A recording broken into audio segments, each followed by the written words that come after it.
Hello student, আজকে আমরা class 11-এর একটি অত্যন্ত গুরুত্বপূর্ণ বিষয় ভেক্টর চ্যাপ্টারের প্রজেক্টাইল মোশন বা প্রাসের গতি আমরা আজকে আলোচনা করব। প্রজেক্টাইল মোশন বা প্রাসের গতি। প্রথমত বলি যে প্রজেক্টাইল বা প্রাস কি। অ্যাকচুয়ালি প্রজেক্টাইল হচ্ছে যে অভিকর্ষের অধীনে কোনো বস্তুর যে গতি, the motion of bodies under gravity generally is called motion of projectile. তো তবুও একটুখানি পার্থক্য থেকেই যায়। ইতিমধ্যে কাইনেমেটিক্সে আমরা ভার্টিক্যাল মোশন আন্ডার গ্র্যাভিটি আমরা পড়েছি। সেখানে আমরা দেখেছি যে একটা বস্তুকে যদি ভূপৃষ্ঠের সঙ্গে একেবারে উল্লম্বভাবে যদি যে ছোড়া হয়, তাহলে পরে সেই গতিটা কিন্তু একটি লিনিয়ার মোশন বা একমাত্রিক গতি সৃষ্টি হয়, অর্থাৎ যেখানে ছড়েছিলাম সেখানেই এসে পড়ল। অর্থাৎ এখানে ভূমির সঙ্গে 90 ডিগ্রি কোণে আমরা সেই বস্তুটিকে ওপর দিকে ছুড়ে দিয়েছিলাম। এইটাকে সাধারণত আমরা প্রাস বলি না। তার কারণ প্রাসের গতিকে আমরা বলি যে একটি দ্বিমাত্রিক গতি, আর এই গতিটা যেটা আগে বললাম লিনিয়ার মোশন আন্ডার গ্র্যাভিটি, এটা কিন্তু একমাত্রিক গতি। তো দ্বিমাত্রিক গতি জন্য আমরা যে বস্তুটাকে ছুড়ি 90 ডিগ্রি বাদ দিয়ে যে কোনো কোণে যদি আমরা ছুড়ি, তাহলে সেই বস্তুর যে গতি আমরা পাবো সেই গতিটাই হচ্ছে প্রাসের গতি। তো আমরা যদি ফার্স্ট কোয়াড্র্যান্ট সিস্টেম করি, তাহলে কোয়াড্র্যান্টের ফার্স্ট কোয়াড্র্যান্টে 0 থেকে 90 ডিগ্রি কোণ এর মধ্যে ছুটতে পারি। 90 এর বেশি কোণে হলে উল্টো দিকে যে প্রাসের গতিটা হবে। তো আমরা মোটামুটি 0 থেকে 90 ডিগ্রি কোণের মধ্যেই আমরা সীমাবদ্ধ থাকবো এই গতি সম্পর্কে। তো তাহলে একটা বস্তুকে যদি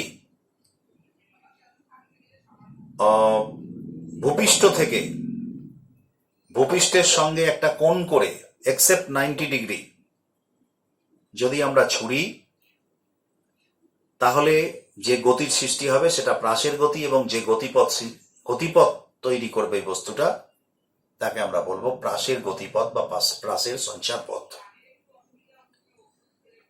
তো এখন এই বিষয়টা আলোচনা করতে গেলে আমরা কতকগুলো, যেমন motion under gravity linear motion যখন আলোচনা করেছিলাম, আমরা কতকগুলো অ্যাজাম্পশন করেছিলাম।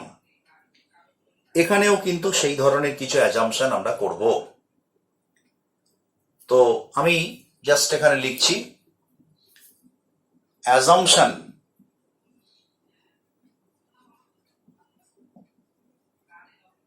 assumptions in projectile motion.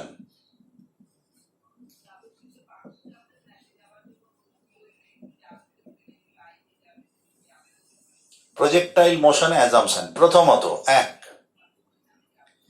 এক নম্বরে আমরা বলতে পারি যে বায়ুর বাধা, আমি বাংলাতেই লিখছি, বায়ুর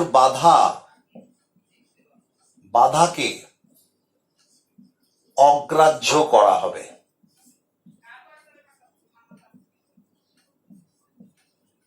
অর্থাৎ আমরা জানি আমাদের ভূপৃষ্ঠের চারপাশে বায়ুর বাধা রয়েছে, তার কোনো বস্তুকে ছুড়লে বায়ু বাধা দেয়। কিন্তু এক্ষেত্রে আমরা একটা আদর্শ কন্ডিশন ধরে নেব যে বায়ুর কোনো বাধা নেই। অ্যাকচুয়ালি প্রাসের গতি আমরা এই গ্র্যাভিটি, আন্ডার গ্র্যাভিটি, এটা এই গতিটা যদি আমরা চাঁদে গিয়েও করি, এই ধরনের বস্তুকে আমরা ছুড়ি, আমরা এই গতিই কিন্তু লক্ষ্য করব, এবং সেখানে সত্যি সত্যি বায়ুর বাধা নেই বললেই চলে, বা নেই হয়তো। দ্বিতীয়ত আমরা যেটা আরেকটা অ্যাজাম্পশন করব, নাম্বার 2, পৃথিবীর ঘূর্ণনকে বা ঘূর্ণন গতিকে বিবেচনা করা হবে না।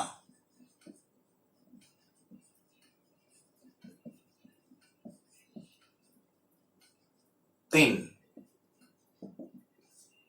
পৃথিবীর বক্রতাকে, কারণ আমরা জানি পৃথিবী হচ্ছে একটা গোলক, তাহলে তার যে বক্রতা, সেই বক্রতাকেও বিবেচনা করা হবে না। তাহলে আমরা কি ধরবো না, আমরা ধরে নেব পৃথিবী একটা ফ্ল্যাট, সমতল। আমরা পৃথিবীকে একটা সমতল হিসাবেই ধরবো।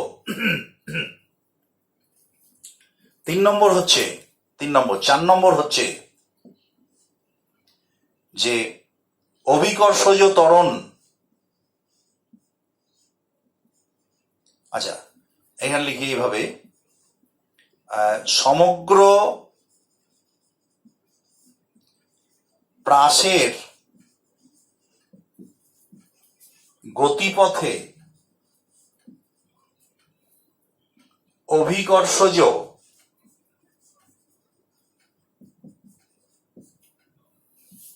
ত্বরণের মান ও অভিমুখ ধ্রুবক থাকে। মান ও অভিমুখ ধ্রুবক থাকে। আর এটাও আমরা বলতে পারি, যেহেতু অভিকর্ষজ ত্বরণ সর্বদা নিচের দিকে, আমরা আন্ডার গ্র্যাভিটি যে সাইন কনভেনশন, মানে লিনিয়ার মোশনের ক্ষেত্রে, লিনিয়ার মোশন আন্ডার গ্র্যাভিটিতে যে সাইন কনভেনশন গুলো আমরা ধরেছিলাম, এখানেও সেই রকম সাইন কনভেনশন গুলো আমরা ধরতে পারি, এবং সেক্ষেত্রে জি ইজ অলওয়েজ নেগেটিভ। জি যেহেতু নিচের দিকে, তাই জি ইজ অলওয়েজ নেগেটিভ, নিচের দিকে, তো সেটা না নিলেও চলবে। তো এই হচ্ছে বিষয়। এবার আমরা এটা গেল প্রাসের যখন আলোচনা করব, তাহলে আমরা যে জিনিসগুলোকে এখানে মনে রাখতে হবে, বায়ুর বাধাকে অগ্রাহ্য করতে হবে, মানে ধরে নেব বায়ুর বাধা নেই। পৃথিবীর ঘূর্ণনজনিত যে ঘূর্ণন গতি, তার জন্য যে এর সঙ্গে একটা আসতে পারে, সেই এফেক্টটাকে আমরা ধরবো না। 3 নম্বর হচ্ছে বক্রতাজনিত কোনো এফেক্ট থাকলে সেটাকে আমরা বিবেচনা করবো না, আমরা ধরে নেব পৃথিবীটা সমতল। 4 নম্বর হচ্ছে সমগ্র প্রাসের গতিপথে অভিকর্ষজ ত্বরণের মান এবং অভিমুখ একই থাকবে। যদিও তোমরা যখন মহাকর্ষ চ্যাপ্টার পড়বে, তোমরা দেখবে যে জি এর মান কিন্তু পৃথিবীর ওপর দিকে গেলে জি এর মান কমতে থাকে, যদিও সেটা অনেক উচ্চতায় গেলে খুব কম পরিমাণ কমে, মানে হ্রাসের হারটা খুব বেশি নয়, তবুও কমে। তো সেক্ষেত্রে আমরা এক্ষেত্রে ধরে নেব যে কোনো পরিবর্তন হচ্ছে না, সমগ্র গতিপথে একই রয়েছে। এবারে আমরা যেটা বলবো সেটা হচ্ছে যে একটা প্রাসের কতগুলো বৈশিষ্ট্য, একটা প্রাসের গতির কতগুলো বৈশিষ্ট্য আছে। যেমন প্রথমত বলি যে প্রাসের গতি হচ্ছে একটা 2 ডাইমেনশনাল বা দ্বিমাত্রিক গতি। কারণ এখানে দ্বিমাত্রিক গতি আমরা আগের যে ক্লাসে বলেছি, দ্বিমাত্রিক গতি মানে একটা মোশন অন এ প্লেন, একটা তলের ওপর গতি। তো এখানে তলটা কিরকম না, প্রাসের গতি তো জাস্ট ওপর দিয়ে এরকম যাচ্ছে, তার মানে এখানে তলটা হচ্ছে উল্লম্ব তল, যে তলের মধ্যে, এই উল্লম্ব তলের মধ্যে বস্তুটার গতি লক্ষ্য করা যাচ্ছে। যেহেতু এটা বক্রগতি, স্বাভাবিকভাবেই এটা তলের ওপর রয়েছে, তাহলে এটা হচ্ছে একটা দ্বিমাত্রিক গতি। প্রাসকে পৃথিবী পৃষ্ঠ থেকে যখন ছোড়া হবে, যে কোনো কোণে ছোড়া যায় এক্সেপ্ট 90 ডিগ্রি।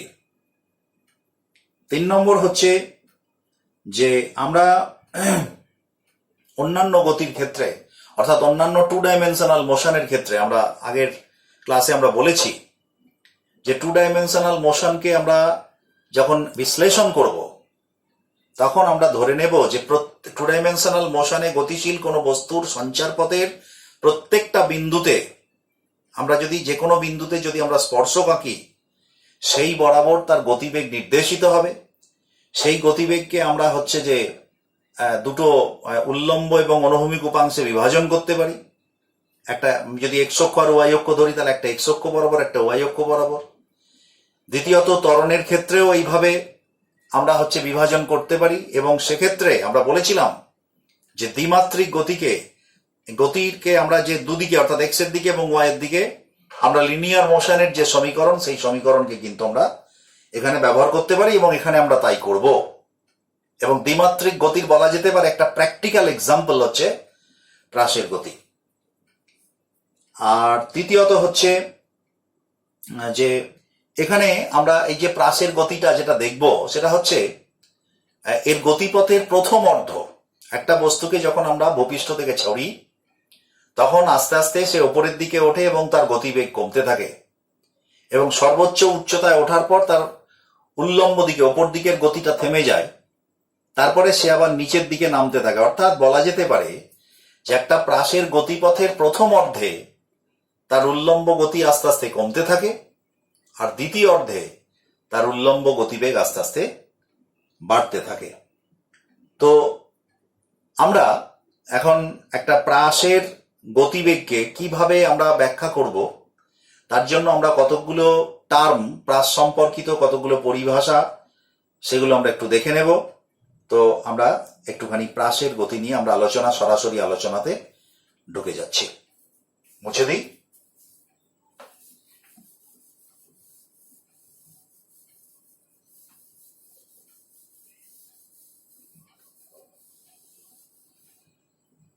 প্রথমত আমি ধরে নিই যে একটা টু ডাইমেনশনাল কোঅর্ডিনেট সিস্টেম, এটা হচ্ছে মূল বিন্দু, এটা এক্স অক্ষ, এটা ওয়াই অক্ষ। একটা বস্তুকে আমরা এই মূলবিন্দু থেকে অনুভূমিক তলের সঙ্গে থিটা কোণ করে আমি ওপর দিকে ছুড়লাম। তো জাস্ট এরকম ভাবে ছুড়লাম আমি পুরো পথটায়, মানে জাস্ট এইটা যদি ছুড়ি তাহলে কিরকম তার গতিপথটা হবে। জাস্ট এই গতিপথটা হবে এরকম এরকম একটা গতি সৃষ্টি করবে, অর্থাৎ এইভাবে উঠে আবার নেমে যাবে। আমরা আস্তে আস্তে বিষয়গুলোর মধ্যে ঢুকবো। প্রথমত আমি বলি যে এই যে প্রাস, যে বিন্দু থেকে আমি ছুড়লাম প্রাসটাকে, এই বিন্দুটার নাম হচ্ছে প্রক্ষেপ বিন্দু। এই বিন্দুটাকে আমরা কি বলি? এই বিন্দুটাকে বলি পয়েন্ট অফ প্রজেকশন। এটার নাম হচ্ছে প্রক্ষেপ বিন্দু। একটা গতিবেগে ছোড়া হয়, এই গতিবেগে ধরো এখানে ইউ গতিবেগে ছোড়া হলো, আমি নিশ্চিতই এখানে স্পর্শক বরাবর আঁকবো, ইউ গতিতে ছুড়লাম। এই ইউ গতিটা অনুভূমিকের সঙ্গে যদি থিটা কোণ করে থাকে তাহলে এই ইউ গতিটাকে বলা হবে velocity of projection. Velocity of projection অর্থাৎ প্রক্ষেপ বেগ। এটা হচ্ছে প্রক্ষেপ বেগ। আর এই প্রক্ষেপ বেগের অভিমুখের সঙ্গে যে অনুভূমিক তলটা যে কোণ করে থাকে থিটা, একে আমরা বলি অ্যাঙ্গেল অফ প্রজেকশন।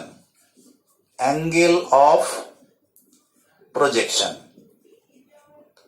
এইটা হচ্ছে এইগুলো। অর্থাৎ একটা প্রাসের গতি আমরা উল্লম্বে এই অনুভূমিকের সঙ্গে থিটা কোণ করে ইউ বেগে ছুড়লাম, ছুড়লে এটা এইরকম একটা গতিপথ নেবে। আমি কেন নেবে সেটা পরে বুঝতে পারবো।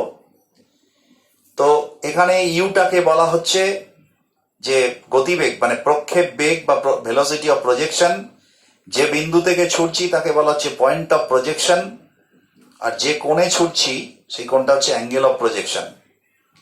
আর দেখো ওপরের দিকে উঠতে উঠতে এই বিন্দুতে সর্বোচ্চ উচ্চতায় উঠছে, একে আমরা বলি সর্বোচ্চ উচ্চতা এইচ ম্যাক্স,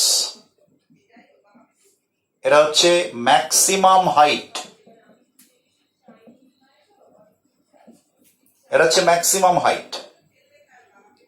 এখন দেখো লক্ষ্য করে প্রজেকশন পয়েন্ট থেকে ছুঁড়ে এটা এখান দিয়ে গিয়ে এইখানে এসে আবার মাটিতে টাচ করলো, তাহলে এই যে দূরত্বটা কভার করলো এই প্রজেকশন পয়েন্ট থেকে টার্মিনাল পয়েন্ট পর্যন্ত, অর্থাৎ এই পর্যন্ত, এই দূরত্বটাকে আমরা বলি range. Range, RANGE, range of the projectile. Range of the projectile মানে হচ্ছে প্রাসের পাল্লা বা সীমা, এটা হচ্ছে প্রাসের পাল্লা বা সীমা। তাহলে কতগুলো জিনিস জানলাম, একটা প্রাস, এটা হচ্ছে প্রক্ষেপ বেগ, এটা হচ্ছে প্রক্ষেপ বিন্দু, কোনটা হচ্ছে প্রক্ষেপ কোণ, এটা হচ্ছে সর্বোচ্চ উচ্চতা, এইখান থেকে এই পর্যন্ত হচ্ছে রেঞ্জ অফ প্রজেকশন প্রজেক্টাইল বা প্রাসের সীমা বা প্রাসের পাল্লা। তো এইগুলো আমরা একটুখানি জেনে নিলাম। এইবার প্রশ্ন হচ্ছে যে কিভাবে এই প্রাসের গতিকে আমরা ব্যাখ্যা করব। প্রথমত বলি, আমরা যখন দেখবে আগের ক্লাসে আমরা বলেছি 2 ডাইমেনশনাল মোশন যখন আমরা বিবেচনা করি, এটা অবশ্যই 2 ডাইমেনশনাল মোশন, কারণ এখানে কোনো একটা বিন্দুকে একটা কোঅর্ডিনেট তুমি ব্যাখ্যা করতে পারো না। যেমন ধরো আমি যদি বলি এইখানে একটা যদি পয়েন্ট ধরি, তুমি লক্ষ্য করে দেখো এইখানে একটা পয়েন্ট ধরলে এইটা যদি শুধু এইটা থেকে উচ্চতা বার করে, ধরো এটা আমি উচ্চতা বলছি এই y1, ঠিক এইখানেও তো একটা বিন্দু পাওয়া যাবে, এটাও তো y1, কিন্তু এই দুটো বিন্দু কি এক? তাহলে একটা দিয়ে হচ্ছে না, কিন্তু যখন দুটো নেবে, অর্থাৎ এই কোঅর্ডিনেট থেকে এই দূরত্বটা হচ্ছে x1 আর এই কোঅর্ডিনেট থেকে এই দূরত্বটা কিন্তু আলাদা, let us suppose it is x2। তার মানে এই বিন্দুর অবস্থান হচ্ছে x1 y1, এই বিন্দুর অবস্থান হচ্ছে x2 y2, x2 y1। তার মানে দুটো বিন্দুকে আমরা পৃথক করতে পারছি। তাহলে অবশ্যই এটা কিন্তু একটা দ্বিমাত্রিক গতি, অর্থাৎ দুটো মাত্রা ছাড়া এই গতিকে ব্যাখ্যা করা যাবে না। এইবার প্রশ্ন হচ্ছে যে এই দ্বিমাত্রিক গতির তোমার কিভাবে আমরা ব্যাখ্যা করব। সেই একই নিয়মে, অর্থাৎ আমরা বলেছিলাম যে কোনো বিন্দুতে আমরা এখানে যে গতিবেগ, মানে যে বিন্দু থেকে আমরা যদি স্পর্শক আঁকি ওই গতিপথের ওপর, তাহলে সেটা তার গতিবেগকে নির্দেশ করবে। যেমন ধরো একবারে শুরুতে এইখানে ইউ গতিবেগ ছিল, তাহলে ইউ গতিবেগের আমরা কি করছি না, ইউ গতিবেগকে আমরা দুভাগে ভাগ করে নিতে পারি, একটা এক্স অক্ষ বরাবর এই বরাবর, আর একটা এই বরাবর। অর্থাৎ এটা যদি এই কোণটা হচ্ছে থিটা, তাহলে এইদিকে কত উপাংশ আসবে, ইউ কস থিটা, আর এইদিকের উপাংশটার নাম কি হবে, ইউ সাইন থিটা। দেখো এইবার আমি বলেছিলাম যে দ্বিমাত্রিক গতিকে যদি আমরা দুটো উপাংশে ভাগ করে নিই এক্স ওয়াই, তাহলে এরা ইন্ডিপেন্ডেন্টলি একমাত্রিক গতির মতো কাজ করবে এবং সেখানে কিন্তু একে অপরকে ইন্টারাপ্ট করবে না, প্রভাবিত করবে না, কিন্তু সামগ্রিক ফল একটা পাওয়া যাবে। এই যে দুটো গতিতে আমরা বিভাজন করলাম, এই যে ইউ সাইন থিটা, এটা উল্লম্ব দিকে, তার মানে কি করছে দেখো, ইউ সাইন থিটা বেগ এটাকে ওপর দিকে তুলছে। যদি শুধু এইটুকুই থাকতো, এটা যদি না থাকতো, তাহলে এই যে বরাবর উঠেছে সেই বরাবরই নামতো, কিন্তু ওই বস্তুটার ওপর তো আরেকটা উপাংশ রয়েছে ইউ কস থিটা। তাহলে ইউ কস থিটার কাজ হচ্ছে এই দিকে গতির সৃষ্টি করা, এক্স অক্ষের দিকে। তার মানে এই বস্তুটা ওপর দিকে গতির সৃষ্টি করছে, এই বস্তুটা পাশের অর্থাৎ এক্স অক্ষের এই দিকে গতির সৃষ্টি করছে। তার মানে দুটো যখন একসঙ্গে কাজ করবে, তখন এই বস্তুর জন্য যেমন বস্তুটা অপর দিকে উঠবে, আর এই গতিবেগের জন্য বস্তুটা যেমন অপর দিকে উঠবে, আর এই গতিবেগের জন্য বস্তুটা আস্তে আস্তে এইদিকে সরে যাবে। তার মানে দুটোর সামগ্রিক ফলাফল হিসাবে এরা আস্তে আস্তে ওপর দিকে উঠতে উঠতে ডান দিকে সরে যাবে এবং এইখানে গিয়ে আর উঠলো না, এইখানে সর্বোচ্চ বিন্দু। তার মানে কি, ইউ সাইন থিটা এখানে 0 হলো। কেন 0 হলো না, ইউ সাইন থিটা বেগের ওপর দেখো এখানে জি যেটা কাজ করছে সেটা কিন্তু এই দিকে, অর্থাৎ এই যে ইউ সাইন থিটার বিপরীত দিকে কাজ করছে, তার মানে ইউ সাইন থিটার গতিকে কমিয়ে দিচ্ছে। তাহলে কমতে কমতে এক সময় জিরো হবে। কখন জিরো হচ্ছে না এইখানে, সেই জন্য আর কিন্তু উঠছে না। জি কিন্তু এখানে সব প্রতিটা বিন্দুতে জি কিন্তু নিম্নমুখী, এখানেও নিম্নমুখী। তাহলে এখানে গিয়ে এর বেগটাকে জিরো করে দিল। এরপরে এ কিন্তু থেকে যাচ্ছে, কেন না এই যে জি, জি মানে ত্বরণ, ত্বরণ যেখানে থাকবে, তোমরা ক্লাস 10-এ পড়েছো, ত্বরণ যেখানে থাকবে সেখানে বল থাকবে। তার মানে এদিকে একটা বলও প্রযুক্ত হচ্ছে, সেই বলটা আর এই দিকে একটা গতিবেগ। আমরা দেখবে আগেও বলেছিলাম ইন্ডিপেন্ডেন্ট প্রিন্সিপাল অফ ভেক্টর বা independent principal of physical quantity, সেখানে হচ্ছে ইউ কস থিটা যেদিকে আর জি বা বস্তুর গতি মানে বলটা হচ্ছে এইদিকে, অর্থাৎ লম্ব দিকে কাজ করছে। তাই এই বলটার ওপর কোনো প্রভাব ফেলতে পারছে না, যেহেতু অনুভূমিক দিকে আর কোনো বল কাজ করছে না। তাহলে আর যদি কোনো বল না কাজ করে, তাহলে নিউটনের সূত্রানুযায়ী কি বলতে পারি, কোনো বস্তু যদি বল না কাজ করে বাইরে থেকে, তাহলে স্থির বস্তু স্থির থাকবে আর গতিশীল বস্তু সমবেগে চলতে থাকবে। এখানে তো এটা গতিশীল বস্তু, ইউ কস থিটা তো গতিবেগ, গতি এটা, তার মানে এখানে থেমে থাকা বস্তু নয়। তাহলে এই বস্তু এই গতিটা এদিকেই চলতে থাকবে সমবেগে। অর্থাৎ তার মানে যে বস্তুটাকে আমি ওপর দিকে ছুঁড়েছি সেই বস্তুর ওপর দুটো গতিবেগ ইন্ডিপেন্ডেন্টলি আলাদাভাবে কাজ করছে সমকোণে। ইউ কস থিটা বেগটা হচ্ছে একটা সমবেগ, সেই দিকে নিয়ে চলে যাচ্ছে, সবসময় একই থাকবে। এর প্রত্যেকটা বিন্দুতে ইউ কস থিটা একই থাকবে। আর ইউ সাইন থিটা এইটাকে যদি আমরা ভাগ করি, এই গোটা গতিপথটাকে যদি আমরা ভাগ করি, এটা প্রথম অর্ধ, এটা দ্বিতীয় অর্ধ। দেখো একটু আগেই আমি বলছিলাম যে প্রথম অর্ধে গতিবেগ আস্তে আস্তে কমছে, ইউ সাইন থিটা আস্তে আস্তে কমতে কমতে এখানে জিরো হলো। তারপরে দ্বিতীয় অর্ধে দেখো বস্তু যখন নামছে তখন ইউ সাইন থিটার গতিবেগটা ক্রমশ নিচের দিকের গতিবেগটা বাড়ছে, কেননা জি এর সপক্ষে কাজ করছে, জি এর দিকে কাজ করছে, ফলে গতিবেগ ত্বরণ আছে, মানে গতিবেগ আস্তে আস্তে বাড়ছে। এবং এই টাচ করার মুহূর্তে প্রাসের গতিবেগ হবে সর্বোচ্চ। তাহলে আমরা গোটা জিনিসটাকে দেখলাম যে আসলে যে ইউ বেগে আমরা ছুড়লাম, ভেলোসিটি অফ প্রজেকশন, তাকে আমরা দুভাগে ভাগ করলাম। ইউ কস থিটা অনুভূমিক দিকে যেটা সমবেগ, আর ইউ সাইন থিটা যেটা হচ্ছে উল্লম্ব দিকে। প্রথম অর্ধে হচ্ছে ইউ সাইন থিটার মান আস্তে আস্তে কমবে, তারপরে জিরো হবে। তারপরে পরের অর্ধে ইউ সাইন থিটার মান আবার আস্তে আস্তে বাড়বে এবং এখানে এসে সর্বোচ্চ হবে। এই হলো গোটা বিষয়টা। এইবার আমরা একটা একটা করে এখানে আলোচনা করব। প্রথম যেটা আলোচনা করবো, আমরা কতগুলো বিষয় এখানে বলবো, আমি বুঝে দিচ্ছি। এই প্রাস সম্পর্কে কতগুলো টার্ম আমাদের একটু জেনে নিতে হবে, সেগুলো একটু বলছি, আমি মুছে দিচ্ছি এটা।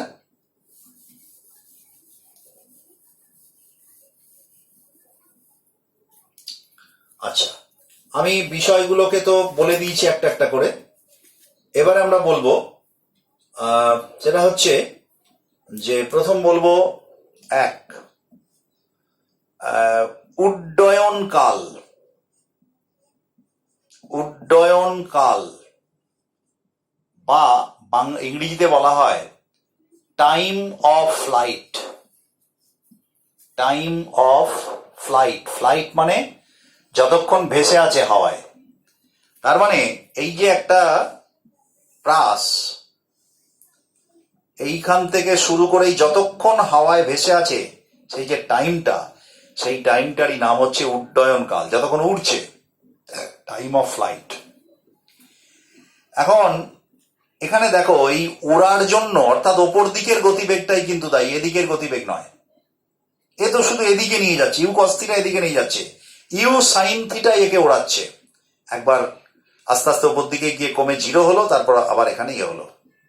তাহলে এখানে আমরা দুটো টাইম পেতে পারি। এক, এইখান থেকে এইখানে উঠতে কত টাইম লাগবে, অর্থাৎ এইখান থেকে এইখানে যেতে কত টাইম লাগবে, তার মানে এখান থেকে এখানে উঠতে কত, একই ব্যাপার, যে এই উচ্চতায় উঠতে কত টাইম লাগবে। কি করে বার করব না, প্রথম যেটা আমরা বার করতে পারি সেটা হচ্ছে যে আমরা দেখো ফর্মুলা বলেছি যে আমরা জানি v is equals to u plus at. এই ফর্মুলাতে আমরা কি করব, উল্লম্ব বেগটা এখানে ভিটা হচ্ছে জিরো হবে এখানে, তাহলে এটা হচ্ছে ভি, এখানে গতিবেগ শূন্য। আর ইউটা কত না উল্লম্ব বেগটা ইউ, ইউ মানে ইউ, এখানে ইউ বেগে ছড়িয়েছিলাম, তার মানে এখানে যদি ইউ বেগে ছুরি, এর এইদিকে রূপাংশ কত? U sine theta. তার মানে ভিটা 0, ইউটা হচ্ছে u sine theta minus a, মানে এখানে কত? ত্বরণ নিচের দিকে, তার মানে মাইনাস জি ইন্টু টি। তার মানে টি সমান কত? U sine theta by g. অর্থাৎ তার মানে এই সর্বোচ্চ উচ্চতায় উঠতে কত সময় লাগছে? You sine theta by g. এখন যুক্তি দিয়ে বললে তোমরা কিন্তু ইতিমধ্যে দেখবে ইয়েতে পড়েছো, লিনিয়ার মোশন, মানে লিনিয়ার মোশন আন্ডার গ্র্যাভিটি। সেখানে তোমরা পড়েছো যে একটা বস্তু ওপর দিকে উঠতে যত সময় লাগে নামতেও তত সময় লাগে। তাহলে পরে নামতে কত সময় লাগবে? এই সময়টাই লাগবে। এটা তো মাইনাস হয় না, এই দিক থেকে এদিকে নামতে u sine theta by g. তার মানে টোটাল টাইম অফ, মানে টোটাল টাইম, বা এটা কি বলা হচ্ছে? Time of flight. Time of flight সেটা কত না? U sine theta by g plus u sine theta by g, that is 2 u sine theta by g. অর্থাৎ একটা প্রাস যদি ইউ বেগে ছোড়া হয় অনুভূমিকের সঙ্গে থিটা কোণে, তাহলে কতক্ষণ হাওয়ায় ভেসে থাকবে না? 2 ইউ সাইন থিটা বাই জি। এই একই রেজাল্ট আমরা কিন্তু এভাবেও পেতে পারি, আমরা যেটা লিনিয়ার মোশনে দেখেছিলাম। দেখো কিভাবে পেতে পারি না, তুমি লক্ষ্য করে দেখো উল্লম্ব দিকে সরণটা কত? উঠলো আবার এইখানে সে নেমে গেল, তার মানে উল্লম্ব সরণ কত? 0। তাহলে আমরা যদি এই ফর্মুলা এখানে ব্যবহার করি, h is equals to ut plus half এটি স্কোয়ার। এবার এর ক্ষেত্রে কি হবে? উল্লম্ব সরণ আমরা যদি ধরি এটাকে 0, মানে উঠলো আবার নামলো। ইউটা কত? ইউ সাইন থিটা ইন্টু টি। এখানে হাফ মাইনাস হলো কেননা জি, এটা মাইনাস জি ইন্টু টি স্কোয়ার। তাহলে পরে আমরা লিখতে পারি হাফ জিটি স্কোয়ার সমান ইউটি সাইন থিটা। বা এটাকে এক কাজ করো, এটাকে আমরা মাইনাস চিহ্ন এরম ভাবেই লিখি, আমরা একই ব্যাপার, এটাকে মাইনাস প্লাস উল্টে দিলে একই হয়। তাহলে এখানে এটা ইজ ইকুয়ালস টু 0, তার মানে টিটা কমন নিলে half g minus u sine theta is equals to 0। তার মানে আইদার টি জি, এইটা তার মানে আইদার টি সমান 0 অথবা এটা সমান 0। টি সমান 0 মানে কি? তার মানে আমরা এটা কি বার করছি? আমরা বার করছি যে যখন উল্লম্ব সরণ 0, উল্লম্ব সরণ 0 দুবার হয়। একবার হচ্ছে যখন আমি ছুরি নিই, অর্থাৎ তখন time T is equals to 0, তার মানে time T is equals to 0 তে এইচ 0 ছিল। আর এইখানে একটা টাইম পাওয়া যাবে, টি আছে সরি, এখানে একটা টাইম পাওয়া যাবে half g t minus u sine theta. তাহলে এটা সমান 0 হলে কি হবে? Half g t minus u sine theta, অতএব t is equals to 2 u sine theta by g. তার মানে আরেকটা 0 কখন পাওয়া যাচ্ছে উল্লম্ব সরণ? না, প্রথম হচ্ছে যে ছুরিনি যখন তখন 0, আর ওপরে ছুঁড়ে আবার নিচে এসে পৌঁছালো তখন 0, সেই টাইমটা কত না? 2 ইউ সাইন থিটা বাই জি। তাহলে পরে আমরা দেখতে পাচ্ছি যে উড্ডয়নকাল, এটাই উড্ডয়নকাল। তাহলে উড্ডয়নকাল অর্থাৎ কতক্ষণ টাইম অফ ফ্লাইট হচ্ছে এইটা। এটা গেল প্রথম কথা। দ্বিতীয়, মুছে দিই, দ্বিতীয় যেটা বলবো সেটা হচ্ছে যে ম্যাক্সিমাম হাইটটা কত? Maximum height calculation. Maximum height কত হবে? ম্যাক্সিমাম হাইটে ওটা গতিবেগ 0, তার মানে আমরা যদি এই ফর্মুলা ব্যবহার করি ইউ স্কোয়ার প্লাস 2s, এখানে ভিটা 0, ইউটা কত না? ইউ সাইন থিটা স্কোয়ার, ওপর দিকে তো মাইনাস 2g, এখানে এর মান মাইনাস জি ইন্টু এস মানে এইচ ম্যাক্স। এইচ ম্যাক্স হলেই তো ভিটা 0 হয়, তার মানে এইচ ম্যাক্স সমান আমরা কত পেতে পারি? U square sine square theta by 2g, and this is also a formula. তার মানে একটা প্রাসকে যদি আমরা ইউ বেগে ছুড়ি ভূমির সঙ্গে থিটা কোণ করে, তাহলে সর্বোচ্চ উচ্চতা কতটা হবে না? U square sine square theta by 2g। তাহলে এটা হলো সর্বোচ্চ উচ্চতা। এবার আমরা বার করব রেঞ্জ। দেখো ঠিক আছে, এবার আমরা বার করছি রেঞ্জ। রেঞ্জ কোনটা? RANG, range. রেঞ্জ হচ্ছে এই যে আমরা ছুটছি যখন এইখান থেকে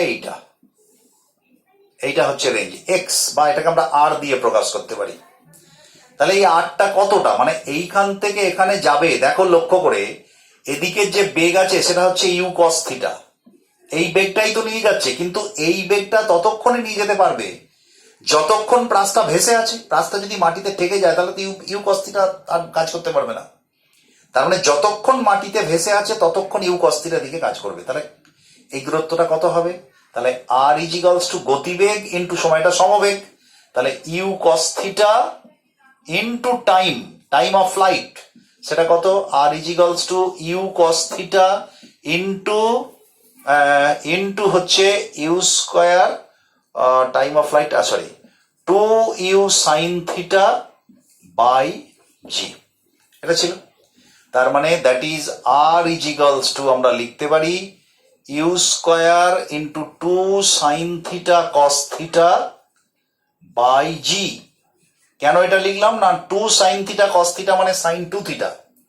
তার মানে R is equals to u square sine 2 theta by g. এটা হচ্ছে রেঞ্জ। অর্থাৎ একটা বস্তুকে কত বেগে ইউ বেগে যদি ছোড়া হয় ভূমির সঙ্গে থিটা কোণ করে, তাহলে কতটা দূরত্বে যাবে না u square sine 2 theta by g. এখন তার মানে তুমি লক্ষ্য করো, রেঞ্জ যদি সর্বোচ্চ হতে হয় কি হতে হবে বলতো?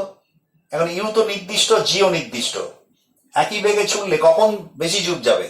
ধরো দুজন ছেলে একটা ডিসকাস, সেই ইয়েগুলো বলগুলো ডিসকাস এই তোমার বা শর্ট পার্ট যেগুলো, ধরো একটা বস্তুকে ছুড়লো, তাহলে ইউ বেগে ছুড়লো দুজনই, তাহলে যার সাইন 2 থিটা বেশি হবে তার আর বেশি হবে। সাইন থিটার সর্বোচ্চ কোনটা?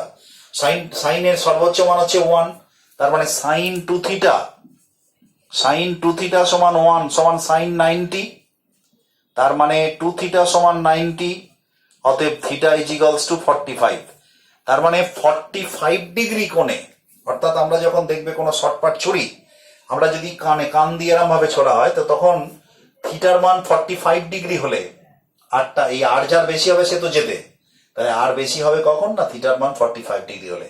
তুমি যদি অন্য অ্যাঙ্গেলে করো দেখবে অনেক উঁচুতে উঠে যাবে, কিন্তু রেঞ্জের দিকে বাড়বে না, এই দিকে বেড়ে যাবে। তো যাই হোক, এটা হচ্ছে রেঞ্জ। তাহলে আমরা টাইম অফ ফ্লাইট দেখলাম, আমরা রেঞ্জ দেখলাম, আমরা দেখলাম। তো আমরা এর সঙ্গে আরেকটা জিনিস করে নিতে পারি, সেটা হচ্ছে relation between range and maximum height. এটা একটা দেখে নিতে যেতে পারে।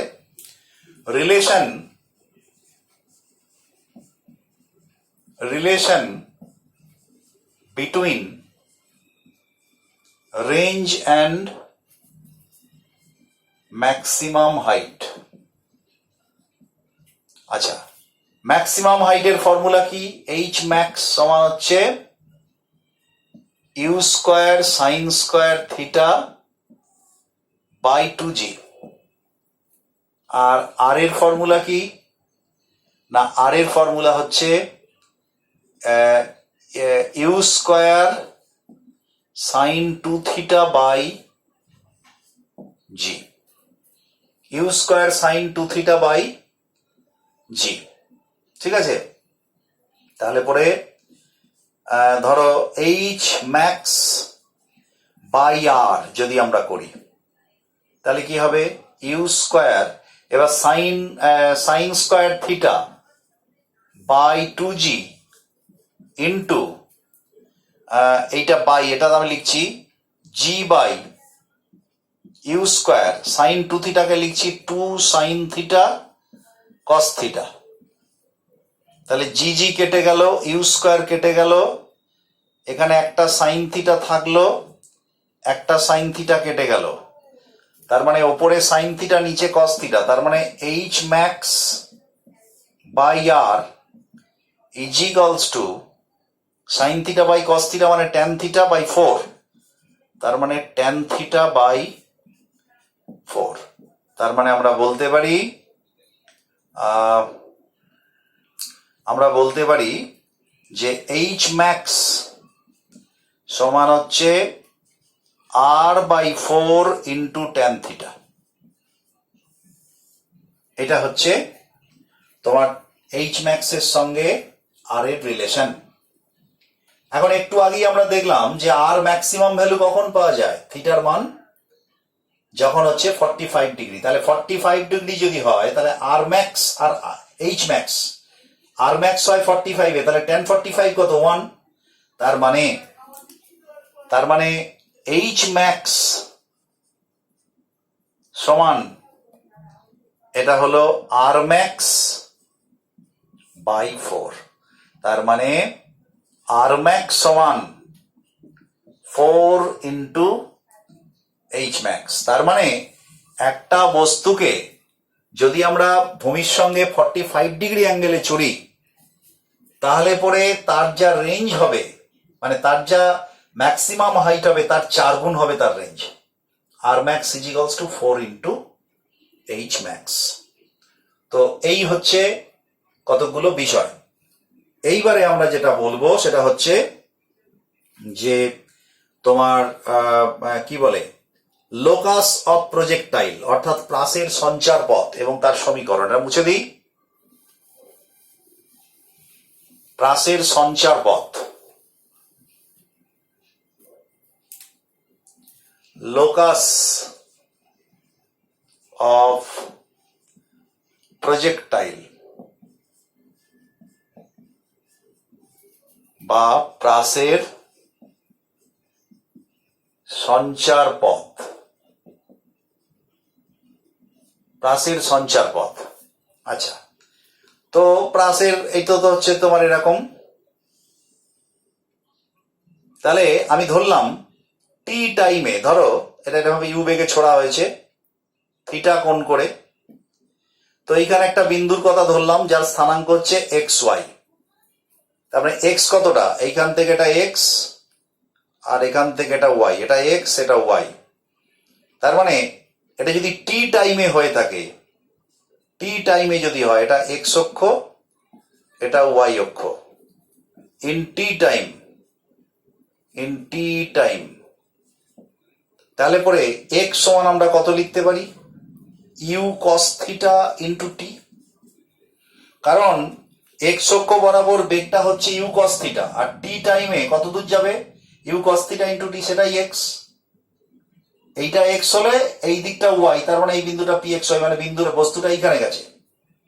এবার তাহলে পরে টি সমান এখান থেকে লিখতে পারি x by u cos theta.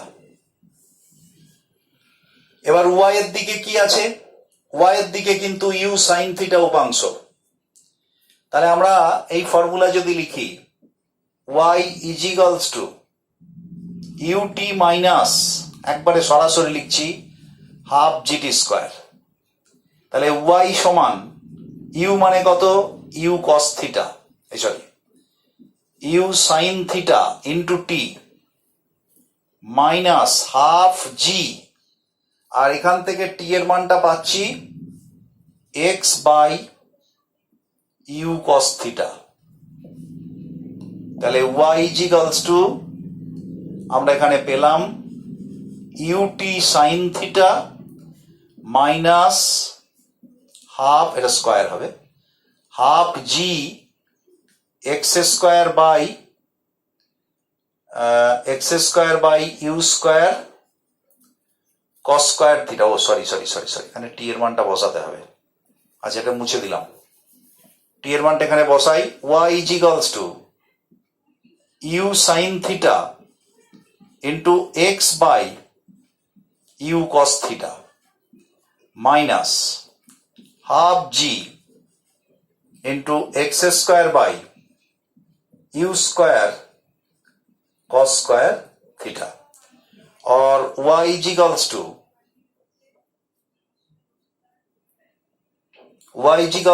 তাহলে ইউটা কেটে গেল, তার মানে x tan theta minus half g by u square cos square theta into x square. এই যে সমীকরণটা আমরা পেলাম, অ্যাকচুয়ালি এটা হচ্ছে y is equals to ax square plus bx plus c। এই সমীকরণের সঙ্গে তুলনীয়, এবং এটি হচ্ছে একটা অধিবৃত্তের সমীকরণ অর্থাৎ হাই প্যারাবোলা। তার মানে এইটা অর্থাৎ it is nothing but a high parabola. High প্যারাবোলার ইকুয়েশন হচ্ছে x square plus b x plus c. তার মানে এটা হচ্ছে এইটা হচ্ছে এ এক্স স্কোয়ার, এটা মাইনাস অফ এইটা, বি হচ্ছে ট্যান থিটা, আর সিটা এখানে 0। তার মানে এটা হচ্ছে একটা অধিবৃত্তের সমীকরণ। তাই আমরা দেখতে পাচ্ছি যে আসলে এই যে আমরা প্রথমেই বলেছিলাম যে একটা প্রাসকে, একটা বস্তুকে যদি আমরা অনুভূমিকের সঙ্গে থিটা কোণ করে যদি ইউ বেগে ছুড়ে দিই এক্সেপ্ট 90 ডিগ্রি অ্যাঙ্গেল, তাহলে তার গতিপথটা হবে এইরকম একটা অধিবৃত্তের মতো। আমি প্রথমেই বলেছিলাম এটা অধিবৃত্ত, এবং সেটা আমরা এখন দেখতে পেলাম অ্যাকচুয়ালি এটা অধিবৃত্তের মতো হবে। তাহলে ওয়াই ইজিক্যালস টু এই সমীকরণের সঙ্গে তুলনীয়, তাহলে এটা হচ্ছে একটা অধিবৃত্ত।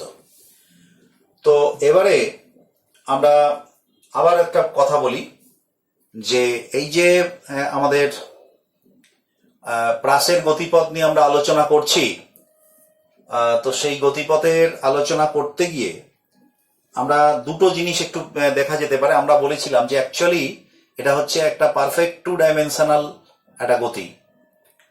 তো সেই মানে মোশন অন এ প্লেন। তো আমরা এখানে দুটো জিনিস একটুখানি ভেবে নেওয়া যেতে পারে। সেটা হচ্ছে যে বিভিন্ন বিন্দুতে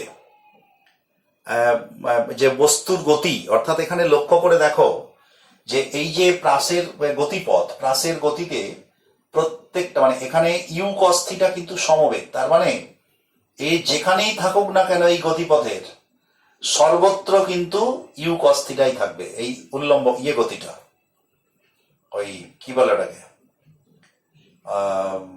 তোমার অনুভূমিক গতিটা। আর ইউ সাইন থিটা গতিটা, ইউ সাইন থিটা যে উল্লম্ব গতিটা, সেটা ফার্স্ট হাফে কমবে এবং এখানে 0 হবে, পরের হাফে এখানে হচ্ছে বাড়বে এবং এখানে ম্যাক্সিমাম হবে। তো আমরা কোনো একটা বিন্দুতে, যে প্রাসের গতিপথের কোনো বিন্দুতে গতিবেগ কত হতে পারে সেটা আমরা নির্ণয় করতে পারি। আবার কোনো একটা নির্দিষ্ট মুহূর্তে প্রাসের গতিবেগ কত হতে পারে তাও আমরা নির্ণয় করতে পারি। তো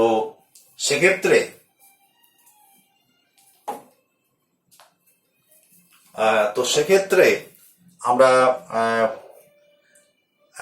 এই পর্যন্ত আমার মনে হয়, যেহেতু এটা মানে একদম শুরু মানে প্রজেক্টাইল মোশনের, তাই এই বিষয়টা আমরা পরের ক্লাসে আলোচনা করব। আপাতত আমি আজকের এই পর্যন্ত মানে just elementary concept of projectile, অর্থাৎ একটা ধারণা আগে তৈরি হোক, এরপরে আমরা এই বিষয়গুলো আরো একটু জটিল, আরো বিভিন্ন ধরনের প্রাস, আমরা অন্তত এখনো 3টে ক্লাস, মানে এইটার সঙ্গে আরো 2টো ক্লাস, অন্তত 2টো 3টেও হতে পারে ক্লাস আমরা প্রজেক্টাইলের ওপরে করব। তো আজকের ক্লাস এখানেই শেষ করছি। ওকে।